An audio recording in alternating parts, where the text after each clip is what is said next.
Morning, guys. We're on Revelation chapter 17, and we're looking at the mystery Babylon, the mother of all harlots.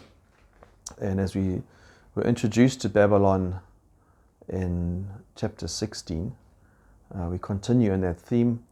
Babylon not representing necessarily a place, although it was a place, but representing a system, a world system that Satan orchestrates in the end. As we read in chapter 16, these frogs come out, these slimy, unclean animals, with the word they deceive the kings of the world. So all the world, different religions come together. So chapter 17, we're looking at more or less the world religion, the one world religion part of it.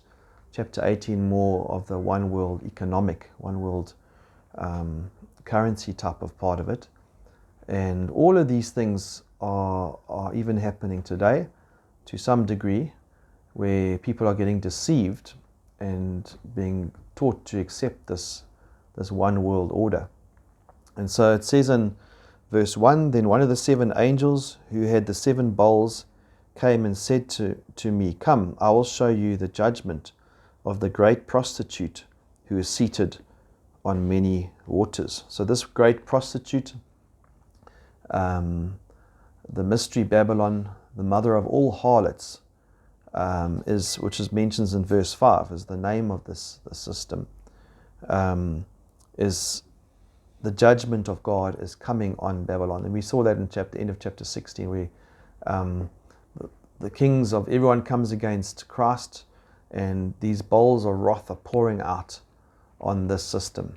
So we're almost going back a little bit here. We're still in the bowls, and we're just looking more deeply now at what these systems are like. And so, as it says there, the context is seven angels with the seven bowls. So we're still in that context. We haven't moved on. Even though chapter 16 is the end of the last bowl, we're now looking at more detail of these bowls. And so we introduced to the great prostitute seated on many waters, with whom the kings of the earth have committed sexual immorality, and with the wine of those sexual immorality the dwellers on the earth have become drunk. So as they get deceived, they're sucked into a system. This system, in one sense, gives them a false power and authority, and they love that, and they get drunk on that power. And all this goes back to Babel. In Genesis 11, there's the Tower of Babel. There's a guy called Nimrod, a mighty warrior. He's the king of Shinar, and he's like a superhero of the day. And so you look up to this figure, and when you come alongside that figure, you get drunk with that power and that kind of authority. And he makes this big tower, and everyone comes together, and they all got the same language, and they're trying to compete with God. And so all the false systems of the religious systems in the world come together in the end, and they have one objection, to basically come and fight against God. And there's always only two camps. Either you with Jesus and you safe and secure in the true God, or you on the camp of Satan and in one of those many religions. And those religions today fight and they jostle against one another, but in the end we can see that they start to come together.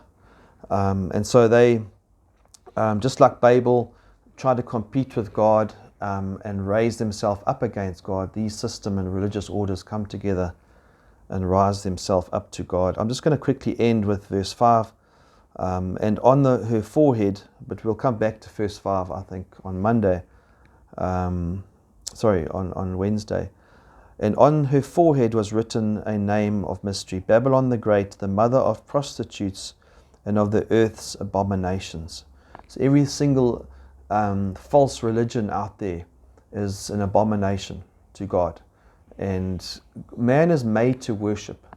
You're going to worship something. And so the question today, which camp are you in? Are you worshiping, have you been deceived and worshiping another system other than the true God and Jesus Christ? So I trust you have a wonderful day. God bless.